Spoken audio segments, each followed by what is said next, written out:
and I like it from every single angle. And it's fine. Spoiler alert, I personally would pick either of those two over this one. It's spacious and quite salubrious.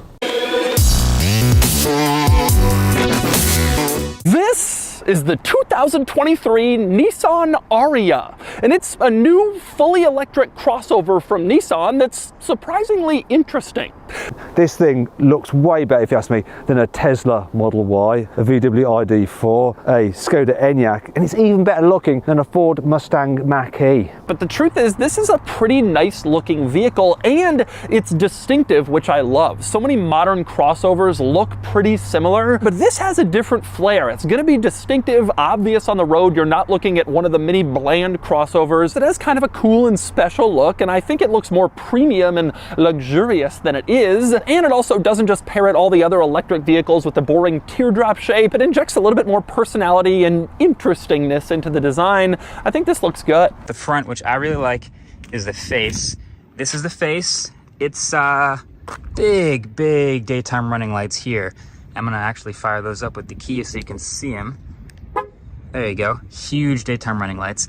But also, this is real active aero. There's a little slot here, and that goes through the tire. So overall, got some aerodynamics happening. And I like it from every single angle. Really nice rear end with that light bar, Nissan badging, the spoiler. Moving to the side, it's got a sloping roof line to make it look coupe-like, even though it's a big SUV. In fact, it's slightly longer, taller and wider than a Qashqai, but way better looking. I like this one, the fact that it comes in two-tone paint. That is an option though. So too are these 20-inch alloy wheels. As standard, you get 19s. Here at the front, it looks great from here as well. The grille, which isn't actually a grille because it's an electric car, you don't need a grille to call an engine because there's an engine, there's an electric motor. You get the idea. But anyway, underneath here, it's got a pattern effect. We have to get in close to see it. And also this gap up here where they're having the active aero come through kind of reminds me of the Rivian. They've got two antennas, cool, but yeah, a lot of active air coming down here. Ranges of the Ariya go from around 220 miles for the lowest range one to 310 miles range for the highest range one. You can get front wheel drive or four wheel drive, and power outputs range from 217 horsepower all the way up to 394 horsepower. In terms of charging, well, if you're a fast charger, it can only charge at 130 kilowatts, whereas things like a Tesla Model Y can charge at over 200 kilowatts. All right, driving the new Nissan Ariya. And it's fine. You know, one of the interesting things about this car, and I think about electric vehicles in general, is that they're not as distinguished like gas-powered cars were by their power plants. You know, gas-powered cars had different types of engines that made them feel different. Electric cars all feel about the same. And so to distinguish them, automakers are doing weird things, like these capacitive touch buttons, like the movable coffee table, like that weird panel that slides out from under the dashboard. And just design in general is kind of getting cool and unusual and kind of weird and quirky. But the actual driving experiences aren't really all that different, because electric vehicles just don't have that many differentiation points on the road. And let's see what this Nissan Ariya is like to drive, starting with in town, because that's where electric vehicles are at their best. And the first thing I'm noticing about this Ariya is the suspension. I wouldn't say it's firm or anything, it just feels a little bit busy. So the car does like jiggle about a bit when you go over bumps, and you also hear quite a bit of noise thumping from the suspension if you hit a more severe bump. And so this car drives pretty much like I expected it to, in the sense that it's a compact electric crossover. It doesn't make a lot of noise, accelerates, it's on the slower side, but you know, it's just as linear as every other electric vehicle. Road noise and wind noise, fine, not amazing. It's not incredibly quiet in here, but it's not intended to be. This isn't some crazy luxury car. It feels nice, you can hear a little bit, but it's not so bad. Steering and handling, you know, uninspired is how I would put it. I mean, it drives fine, it steers okay, but it doesn't, it's not amazing. It's not a sports car by any stretch of the imagination. It's the mid-size compact Nissan crossover. I mean, that's what it is. One thing I can't complain about though is the steering. It is nice and light. Now the turning circle on this car is 11.6 meters. So it's similar to something like a Ford Mach-E. It's adequate look. I was able to do a full 360 in that space. One thing I can't complain about with this is the visibility forward. It's brilliant. You've got a low dash, you get a great view forward. The door mirrors aren't the biggest for an SUV, but they're big enough. Get a good view out of them. Yes, you get a big blind spot from this pillar here, but that's the same in many cars. The view out the back window isn't great. Thankfully though, you can spec that camera that I've already mentioned. What's not good though is the blind spot. The back pillar is really thick, so when you're like pulling out of junctions like that, filtering, or maybe pulling out of a driveway across the road, that is annoying. So the seats are comfy. This motorway is a little bit bumpy, so I am feeling the bumps a little bit, but it's not too bad. As you go quicker, this car suspension does get a little bit better. I am hearing a bit of wind noise from around here. It's always the case with electric cars though, because you don't have the engine drowning out those noises. And actually, when you are rolling around a corner at speed, despite this thing's weight, it actually grips and goes around surprisingly well. There's hardly any body lean at all through the corners. This particular version of the Nissan Ariya is supposed to do 0 to 60 miles an hour in 7.5 seconds, but we're going to find out exactly just how quick it really is by using my specialist timing gear up here. I'm going to launch it. 3, 2, 1. Not a quick getaway. Speed is building. And 0 to 60 is 7.88 seconds. What's the quarter mile? What's that going to be? 16.14. Ooh. Now I'm going to see what this car's like for stopping. So I'm going to put everything into maximum regen mode, e-pedal. So as soon as I lift off the accelerator and go for the brake pedal, it's going to be braking already. Let's see how long it takes this thing to stop from 60 miles an hour. Right, let's get up to 60. Okay, here we go. 60 miles an hour, there or thereabouts. Here we go. 3, 2, 1, brake. It stopped from 60 miles an hour in 33 meters, which is pretty good. And if you want to compare it to some similar cars, pause the video now because we've got a graphic on the screen. And this is the good stuff back here with the Ariya. There's a camera here, but also an automatic opening trunk. Pop it open, and a really, really good sized trunk. They've evened out this floor here, but there is a sub trunk for even more storage, and the back seats fold down. So it's a full on hatchback.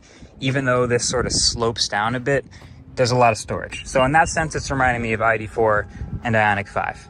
Let's check out the Ariya's boot. So the capacity is 466 litres, which isn't really that big for a large SUV. An ID4's boot, which isn't that big for a large SUV, is 543 litres, so this is a bit smaller than that.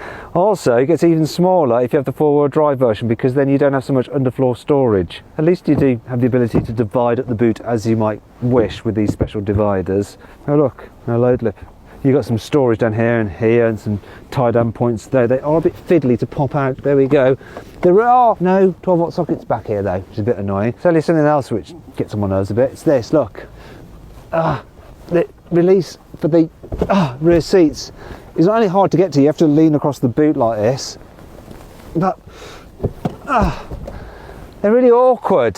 Still, you do get a flat low bed like that, which is handy, so you can slide things to the front quite easily. It'd just be nice if you could lower the seats using some handles in the boot. And when you get in, you see the shifter, which is this. Doesn't really look like most shifters, and it operates kind of strangely too. You're gonna press this button on the side and then pull it back for drive. If you want reverse, press the button and push it forward, and then park is this center button on top of the shifter. Kind of strange, like a few things in this interior. For instance, the shifter is mounted on this center console. That's not all that unusual, but this is, the center console can move. You push these arrow buttons and you can move it automatically forward quite far. As you can see, it goes really, really far forward, or more importantly, you can move it back, and then it goes really, really far back. In fact, it goes so far back that, as you can see, the rear passengers can have access to it and can stick stuff on it if they want to. Nissan calls this a movable coffee table, in the sense that it could be used as a coffee table by front or rear passengers. And they said that inspiration for the Ariya's interior came not just from vehicles, but from homes and living spaces,